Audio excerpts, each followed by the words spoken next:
Hi, hello there. Okay, coming at you again. We are late to the gaming. I'm Plepper, or Steve, and I'm joined by little doggy Gizmo and by our video editor, Plinch. Speaking of video editing, we've gotten a bit bogged down. We were working hard on our second proper video, following up from the concepts and subject of our first, and I had the bright idea to make a short video to report 3 little bugs, and then 5, and now 10. And a bonus thing. And we still have a couple more we're not doing. So yeah, we're a bit delayed. This video is reporting some bugs found in version 1.13 of HighFleet. These aren't all the bugs there are, but they're mostly ones that come up somewhat commonly for me. Or just what came to mind. We'll probably post another bug report soon, including especially the ship unlock and ship availability bugs, and if you know of bugs or odd behavior we haven't covered, feel free to let us and everyone else know in the comments, and we'll investigate and maybe report them further. Let's get started with 10 bug and oversight reports. Jumping right in, here we are in the refuel supply screen, and we encounter the following bug.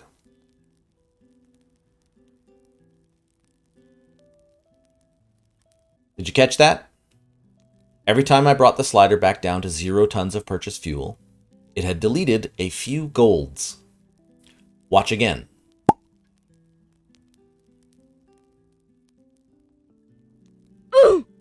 This holds true without going back down to 0 even.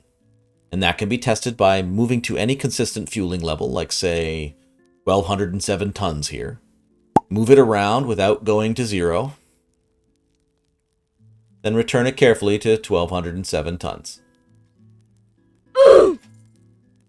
And my monies are less. Other factors are that the amount of money deleted is less per motion if you do this with a smaller ship total fuel capacity. If we only refuel a tiny ship like this Wasp instead of our whole cruiser-based fleet, the money deletion is less, or sometimes 0 maybe. So what's going on? Well, for the fellow nerds here, the game, I think, stores fuel in a floating point representing percentage to some degree of accuracy, and then multiplies that by the tonnage capacity of the tanks to get the capacity to be filled. And then when you have pricing per ton multiplied into the equation, there are opportunities for rounding and truncating errors, converting towards whole numbers of tons, and they're erring in one direction only, implying fractional truncation past certain significant digits maybe. And so you never gain monies from this slider. What's the workaround? Well, don't get a phone call or whatever in the middle of your game and sit there fiddling back and forth with the slider while talking with your friend. Yes, this is exactly how I discovered this bug, by being a fidgety weirdo, I guess. Or really, just don't modify the slider in general. Set it and forget it, because every time it moves at all, it introduces this money deleting error, more or less. This next bug isn't a serious one. To experienced players, it's not what you think. That's coming next. This one appears serious. It appears to delete possibly even more money than the last one. And then you realize it doesn't actually cause a data error. So, another slider. Over here in the special ammunition purchase area, if you run out of money on a particular purchase, it will let you overpurchase to buy a partial additional one of whatever you're buying. But not really. So for example, these interceptor-mounted anti-aircraft missiles are 300 golds. And in this moment, I can't afford all of what's available. If I purchase the most that I can, that's fine. But if I slide the slider further, you'll see it allows me to go down to 0 gold. This 0 gold is only graphical though, and doesn't actually lose you money or give you an extra item, as you can see. Next, I don't know if this counts as a bug or design flaw, but I find it hard to believe its intended operation. It's well known among probably most experienced HighFleet players that certain special ammunition can hide in the purchase selection interface, sort of invisibly behind other items. Again, probably most people watching thought this was what the previous section was going to be about when we showed the special ammunition area. It's a known bug or flaw, but just in case you haven't already encountered it, We include it here for completion's sake, since it's pretty fundamental. Don't skip forward, though, because I have a tip for you to make it much easier to manage. Here, incendiary 180mm rounds exist. But if we buy all of them, we see 100-kilogram bombs appear in the same location. Similarly, interceptor aircraft-mounted AA missiles cover up 250-kilogram bombs on the same cart or rack or whatever that is. Over here, proximity-fused 180mm rounds cover up 340mm aircraft-heavy rockets as well, which, by the way, are labeled as 266mm rockets in the aircraft launch interface. Maybe that's another bug or graphical discrepancy. So if you come to a city and want bombs or these rockets, and the city has one or more of these three, look behind them. You may have to sell other stuff, get enough money to buy up the missiles or incendiaries or proximity fuses, buy the bombs or rockets, and then sell the stuff you don't want and return your inventory to the way you want. But a better workaround tip is, if you have any of the bombs you're looking for in your inventory already, you can open your inventory down here and check if this city has more available without having to temporarily buy all the expensive things just to see behind them. Bug? Design flaw? Design oversight? Certainly not a feature. Oh, and when you buy special ammunition stuff from one city, it's instantly available in every one of your fleets. So just keep that in mind if ever using a tanker drone in a pickup truck role. We're finishing up a video on that kind of ship, by the way. Late game, far behind the front lines, you can get and basically teleport a lot of ordnance you might need. Major problem alert. You can outright delete loads and loads of your fuel, and thus money and the time to load it, with this one simple trick. I started this section by having in mind just a discussion of the fleet separation fuel control knob minor mechanics. And it wasn't really a bug I wanted to talk about, just a very nuanced pointing out that the fuel control knob for separating fleets rotates down 6% every rotation stop, but up 5% every rotation stop.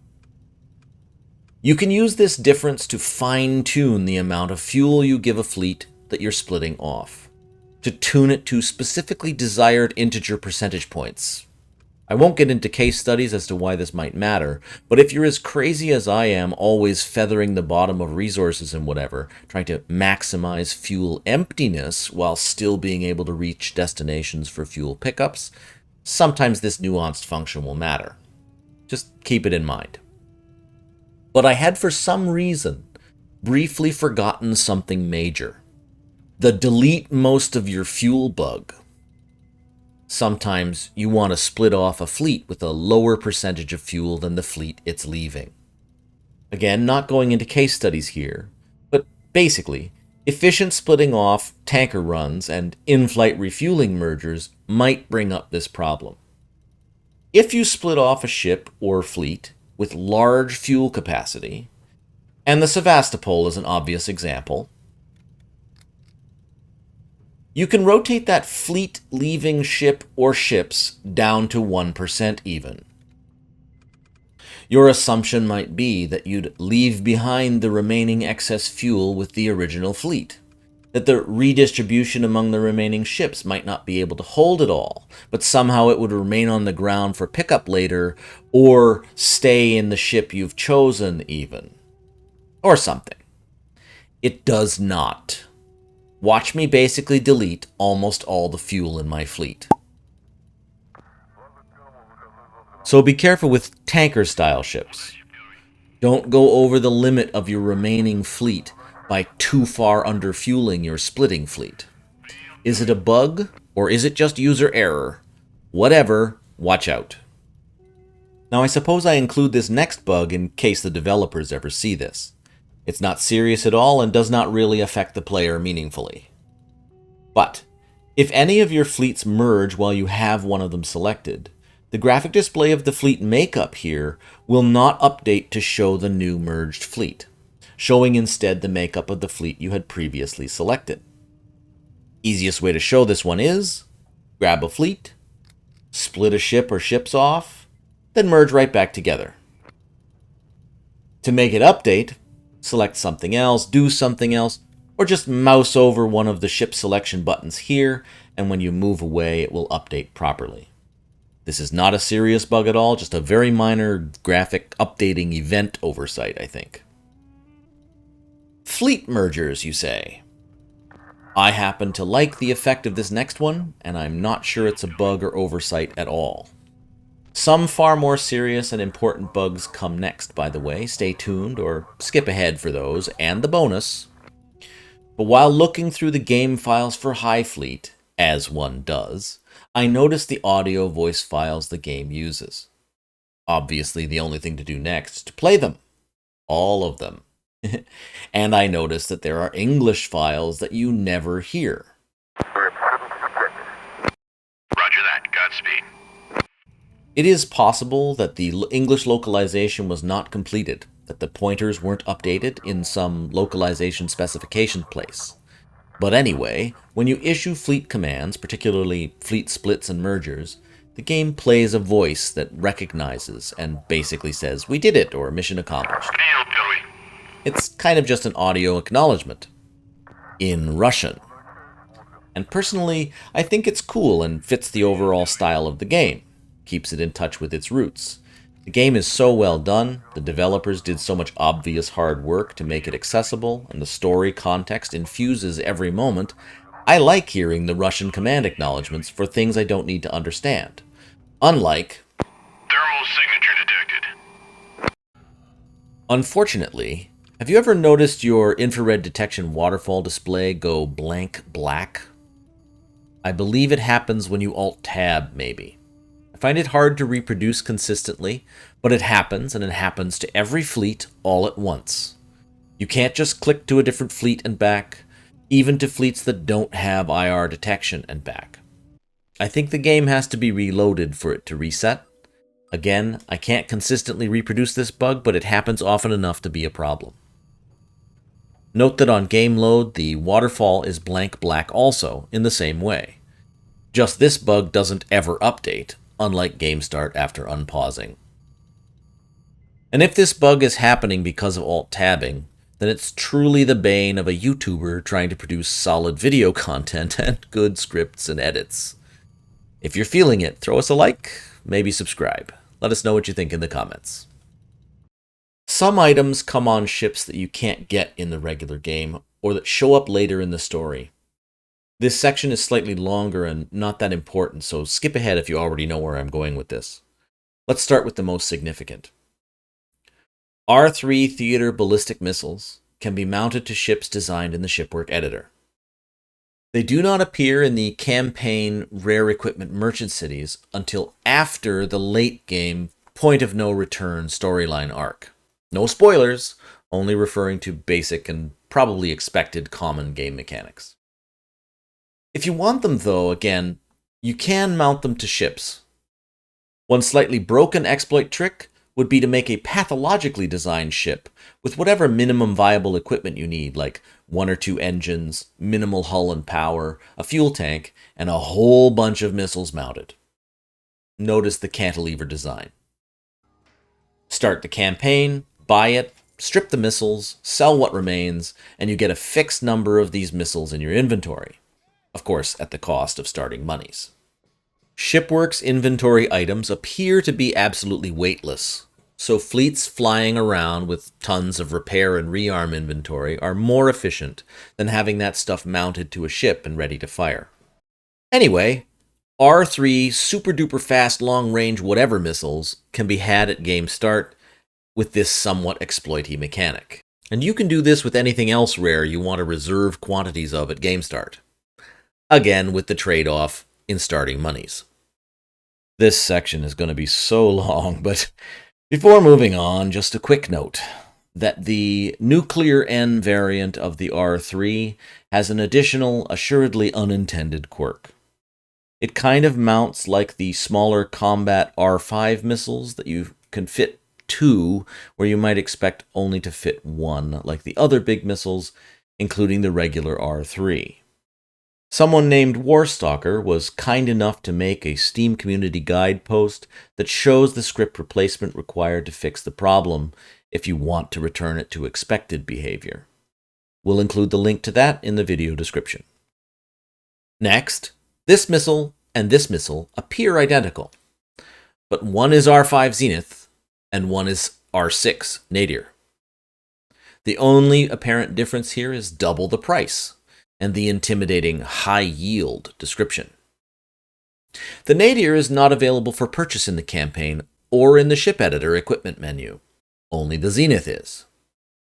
Dig a little online and you might discover that the Nadir actually supposedly has twice the damage and half the turning rate or agility. My own, admittedly very brief test saw no difference other than the double price, but I just fired one of each and was looking for movement speed difference, not turning rate or noticeable warhead yield. Anyway, the only way to get Nadir missiles in the editor is to load an existing developer-designed ship that has them, like this Gladiator, then take them and start designing your own ship. They aren't in the equipment menu, but you can shift-click duplicates into existence. My assumption is that the developer removed them to keep things simpler, and maybe forgot that they designed a lot of base game ships that have them mounted. So you can get them if you think you want them, for twice the price. And you can use the same trick we just mentioned with the R3 missile silly ship to get a whole bunch of R6 missiles at the start of the game, if you really want. Though no others ever, except when developer ships that have them join your fleet one way or the other. And then, what the hell is this thing? I don't know. It has mass and radar signature, and it slightly blocks your search radar on this Negev cruiser. So if you get a ship with one of these, I guess strip it off? And the unnecessary hull parts too. Don't forget to watch our hull elements optimization tutorial video. Anyway, no description, no price. I really don't know. Oh, and one other thing that operates like the no image, no description Negev, whatever, is buried almost invisibly here on the right side edge of the Sevastopol, kind of hidden by armor sprite overlap. It looks like a jammer, but anyway, it's dead weight and you can remove it. Number 9. Nearing the end of all this here, I want to point out that the developer must have designed ships at different times during development. This is a Jaguar Mark II. It appears that the ship's save files bake in the obstruction of gun firing arcs. In the current game version mechanics, no elevations block gun gimbal firing arcs. The only thing that does is fuel tanks, and 2 levels of gun hull elevation can overcome that. By the way, our next tutorial topic to tackle is hull elevation. Feel free to subscribe so you don't miss a moment of our scintillating content. Hit that bell, blah blah blah. But seriously, that's what's next on the channel. Anyway, on this Jaguar, Mark II here, but whatever, this center gun is elevated. And this gun is less so. And it's partially blocked from firing because of that center elevation. But if I remove and replace either one of them, this whole ship gets reassessed, and the arc of blockage of all of them goes away. This Paladin, Mark II again, has the same structure. But if I remove and replace any gun, the whole ship gets reassessed, and the arc blockage of all of them goes away. Unless there's big fuel tanks. So the lesson is, if you get one of these ships in-game, do an immediate refit simply to remove and replace one gun, and that blocker will disappear after a short repair or refit time. As I said, I think the developers had more elevation blockers of gun gimbals before, and they decomplicated the ship editor to make it maybe less frustrating. But they left in the fuel tank blocker for fun, and they didn't update the ship design files that had the arc blockers baked into their .syria data files already. Before the final bug, not a bug. But speaking of hull elevation and improving existing developer ship designs, and as an introduction to our next video on hull elevation, I guess, a bonus. So, in my opinion, on every game start, where you don't replace the Sevastopol outright with your own modded flagship, do this simple edit. Remove these two 1x2 hull segments and their mounted small ammunition autoloaders. Move this Squall 6-barrel 180mm supergun and its 4x4 hull segment up exactly one hull tile into the space available. Move the two 2x2 squares below and their mounted equipment up one tile as well. Maybe even use triangles. And finally replace the first two 1x2s and their ammunition autoloaders below that. Your Squall gun will be Z level elevated to what I think of as level 2, and will be able to shoot past the fuel tanks, more or less doubling your firepower to the right side of the ship. 25 hours later or less if landed, and you'll have a significantly more powerful flagship. Be careful. The City Shipworks editor doesn't let you zoom in, so make sure before you click on anything to remove it, you're actually over the correct thing. The Sevastopol is big and zoomed out, and small pieces require mouse precision. Take your time. Raise your gaming mouse DPI level even, thank you Logitech. And if you screw up, the undo button here will reset your changes, including items you strip from the ship. But not if you click to a different ship or exit the editor interface. If you do that, undo loses your place, and it can be bad. Before you ask, more serious modifications on the right side of the ship are required to get the Sarmat 2-barrel guns similarly elevated. Before thinking too much, probably the removal of the front row of fuel tanks would be required. Let us know in the comments if you think you can do something fancy there. Replacement with Squall 6-barrel might be an option. Oh, we haven't even begun talking about you, Sevastopol. And finally, in the campaign City Shipworks, all individual hull components are 5 gold. This has to be an oversight bug at least, because steel or reinforced hull components are supposed to be 50 per part. And if you buy a ship with them with starting money or in a mercenary city, you pay 50 if they have reinforced hull.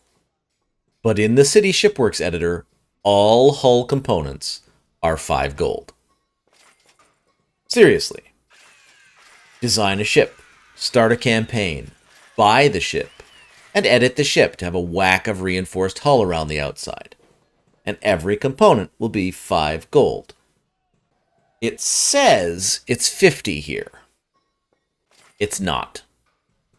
They charge your monies 5, and it's not the case that if you wait for the repairs to complete, it updates to charge you the other 45 as they're mounted. They simply cost 5. So it's exploitable? Maybe a bit. Though adding hull takes some time, you can save a large amount of money on your combat ships by waiting to add your hull, the external armor meta, until after you spawn your ship in and start your game. I guess the assembly labor is what creates the value, so until they fix this bug, save most of your reinforcement outriggers for in-game mounting, because it's way cheaper if exploity. This wouldn't be this channel if we didn't dig a little deeper though. Our instinct next might be to mount a bunch of reinforced hull to a possibly busted up ship or extra ship that you intend to sell anyway. Maybe selling the ship gets you the 50. It does not. It sells it by component, I guess. And so you can't create 45 golds out of nowhere. Though, again, you can save the 45 in the way just mentioned.